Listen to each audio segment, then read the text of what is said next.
Assalamualaikum warahmatullahi taala wabarakatuh.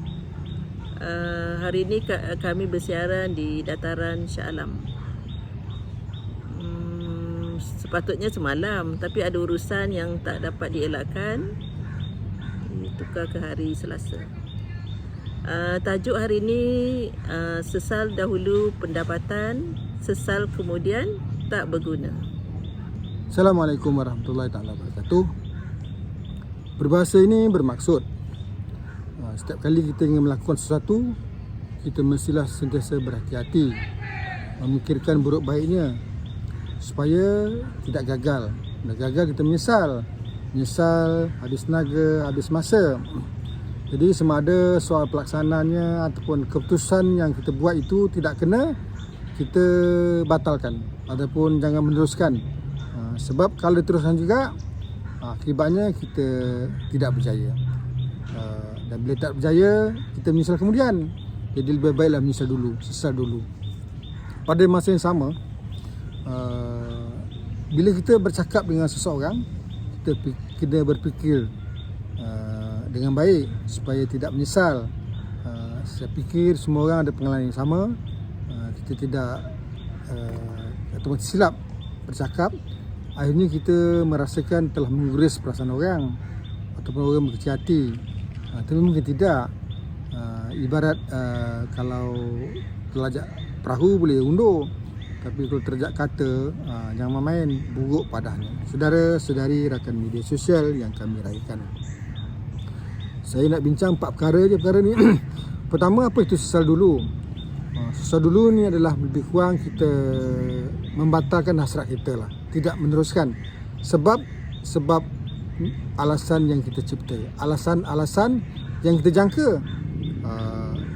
Tetapi kita sedar alasan itu hanya ciptaan, tidak pernah benar, tidak pernah mutlak, tidak pernah realiti. Tapi kita merujuk pada alasan itu untuk bertindak. Jadi macam pemain bola sepak lah, kalau dia masuk padang untuk satu perlawanan, maka dia mula memikirkan kalah, memikirkan dia akan tewas, menjangkakan dia akan kecundang, maka pasukannya akan kalah. Jadi lebih baik bermulakan dengan tidak sesekali memikirkan kegagalan. Kita harus positif, memikirkan akan berjaya. Kalau berjaya, akhirnya gagal, tak apa. Kita telah mencuba dan kita sentiasa mendapat pengalaman bagaimana melakukan sesuatu dengan penuh kebijaksanaan. Jadi sama juga kalau bapa menangguhkan permintaan anaknya, nak kahwin ke, nak berkerjaya ke, nak belajar ke, bidang-bidang yang dia suka tetapi tidak bapanya, ataupun nak kahwin dengan seseorang yang dia suka tapi tidak bapanya atau maknya. Walaupun nak kahwin dia kan, tapi bapa ni lebih akan memutuskan siapa yang dia suka. Akhirnya dia mencipta alasan, mencipta unjuran, meramalkan. Bila meramalkan sesuatu yang tak baik, terus membuat keputusan, tidak. Sebenarnya kita sentiasa macam pemain bola sepak tadi lah, kita sepatutnya mencipta unjuran boleh, bukan tidak. Jadi maka kita tangguhkan. Bapa pun tangguhkan rasa anaknya kecewa.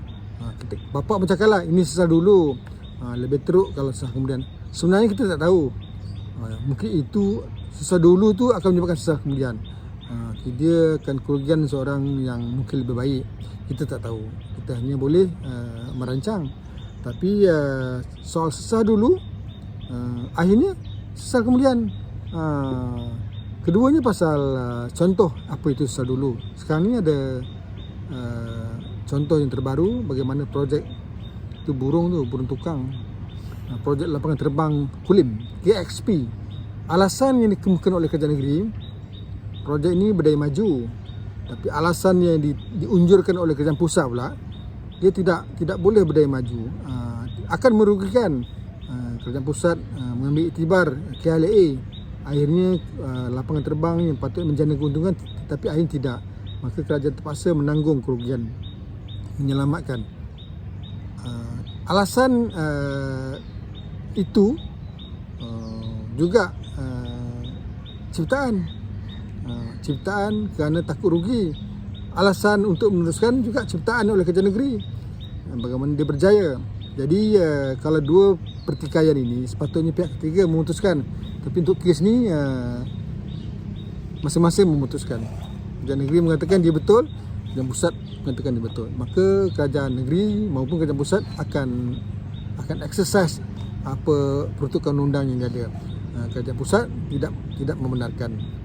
Jadi kesianlah kerajaan negeri sebab kuasa meneruskan kerajaan pusat. Keduanya pasal sesal kemudian, sesal ketiga ni, perkara ketiga.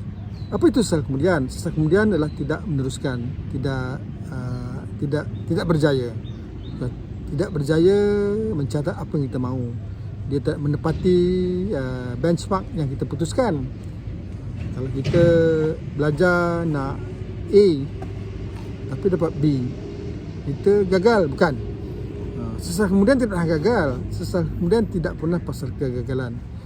Malah sesal kemudian adalah pasal pendapatan.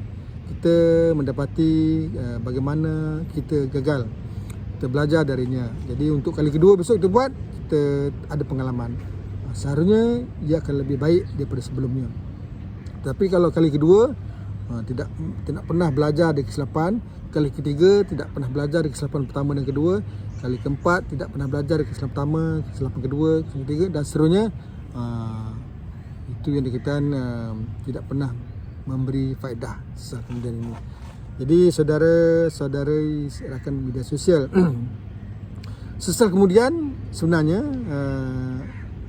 kalau tidak berguna masih satu ciptaan naratif yang tidak baik. Sesal kemudian sebenarnya berguna. Dia sesuatu yang kita pelajari. Pengalaman itu sangat berguna. Semua kejayaan datang daripada kesungguhan. Kesungguhan datang daripada pengalaman. Pengalaman itu antaranya gagal. Tidak ada orang berjaya tidak pernah gagal. Jadi yang berlaku baru-baru ini, dua kes yang saya nak share, saya nak kongsi dalam kes ini, bagaimana premis perniagaan oleh kerajaan tempatan 20,000 lebih tidak digunakan, tidak berfaedah, gagal lah. Ataupun kes bagaimana pembangunan ekonomi pesisir pantai di Melaka didapati macam gagal. Saya fikir belum gagal, dia masih boleh selamatkan dengan memberi konsep baru. Tapi kalau dah mula mentafsirkan gagal dan abandon keluar daripada projek ini, memang gagal lah, rugilah. Kita sentiasa boleh menyelamatkan dengan memberi konsep baru, jenama baru, kaedah baru, lebih fleksibel, jangan rigid sangat dengan konsep lama, dia masih boleh diselamatkan. Jadi soal sesal kemudian, siapa cakap tak guna? Guna. Kita boleh selamatkan. Banyaklah kes-kes berlaku.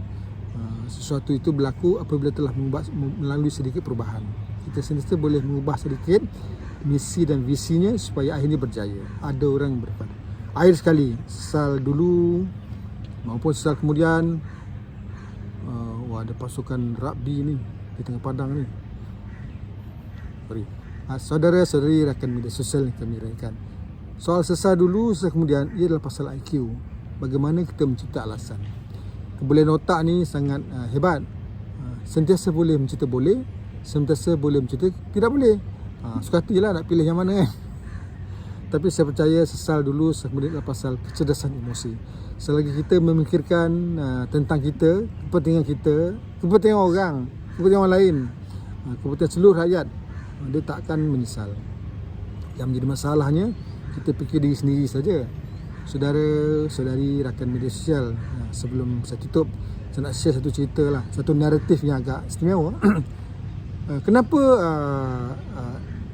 isteri akan masak kerana bukan dia suka sahaja. Dia akan masak kerana anak-anak suka, cucu menantu suka, suami suka. Kalaulah isteri mula masak apa yang disuka saja, apa yang dia mahu saja, maka itulah sesalan. Tak ada nak makan pun kan, dia yang nak makan seorang. Jadi itu sesal kemudian. Semoga perkongsian ini berfaedah. Bukanlah segala-galanya betul. Ini hanya pandangan dari kanta yang berbeza. Assalamualaikum warahmatullahi wabarakatuh.